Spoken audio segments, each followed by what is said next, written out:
Баршаңызға ассалаумағалейкум. Сіздермен бірге ERA-X арнасы. Видео ұнаса, видеоға лайк басып, арнаға тіркеліп қойыңыздар. Қазақстандық файтер Сергей Морозов UFC-дегі алғашқы жекпе-жегін өткізді. Ол UFC-де Біріккен Араб Әмірліктерінің Абу-Даби қаласындағы жауынгерлер аралында бақ сынап, UFC чемпионы Хабиб Нурмагомедовтың немере інісі ресейлік файтер Умар Нурмагомедовпен кездесті. Олардың жекпе-жегі 3 раундқа жоспарланған еді. Шайқас Нурмагомедовтың бақылауымен өтті және күресті көбірек қолданды. Екінші раундта тейкдаун жасап, Морозовтың арқасын алып қылғындыру әдісімен жеңіске жетті. Морозов Нурмагомедовтың қылғындыру әдісіне қанша қарсы тұруға тырысқанымен, онысынан ештеңе шықпады. 9 жыл бұрын дәл осы әдіспен дәл осы күні Хабиб Нурмагомедов жеңіске жеткен болатын. Осылайша Умар Нурмагомедов кәсіби мансабындағы 13-ші жеңісіне қол жеткізді. Ал Сергей Морозов болса 5-ші жеңілісіне ұшырады. Сергей Морозовқа алдағы уақытта жарқын жеңістер тілейміз. Сенбіден жексенбіге қараған түні UFC-де тағы бір қазақстандық файтер Жалғас Жұмағұлов швед Амир Альбазимен жұдырықтасады. ESPN сарапшысы Мунгуяға Головкин орнына Қанат Исламмен жұдырықтасуды ұсынды. Айқас 5 мамырға жоспарланған.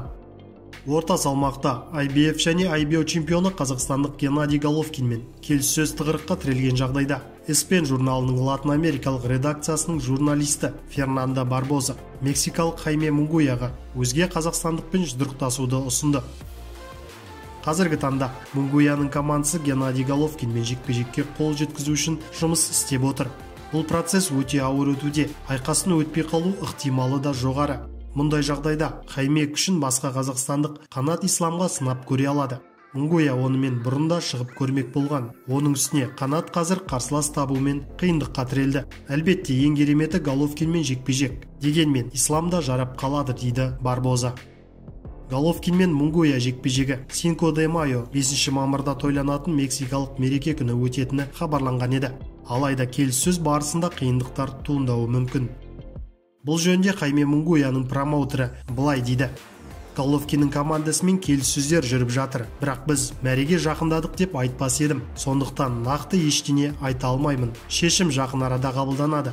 Егер жекпе-жек мамыр айында өтетін болса, бізге дайындық жоспарын жасау керек болады. Біз Сауль Альвареспен бір күнде жұдырықтасқымыз келмейді. Біз Канелоны құрметтейміз. Ол нағыз жұлдыз. Біз үшін тағы бір ыңғайлы күнді іздейміз, деді Мунгуяның промоутері Белтран. Жеңілмеген қазақ нокаутшыға Канелоның бұрынғы промоутерлері көз тігіп отыр.